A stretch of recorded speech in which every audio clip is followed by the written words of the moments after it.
Takto vyzerá veľa starých domov. Stačí pár zásahov a dom začne dávať zmysel. A tak sa poďme pozrieť na typický dom zo 60. rokov. Vstup je nešťastne riešený od záhrady.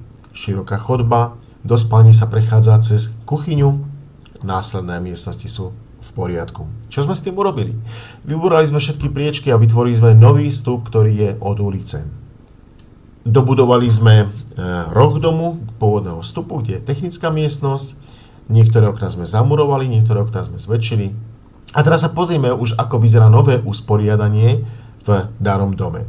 Zo zádveria ideme na južnú časť, kde je obývačka a kuchyňa, a na severnú časť, kde je nočná časť s 2 spálňami. Pozrieme sa na staré riešenie a pozrieme sa na nové riešenie. Čo na to poviete? Nepridali sme metre štvorcové, ale sme urobili nové logické usporiadanie.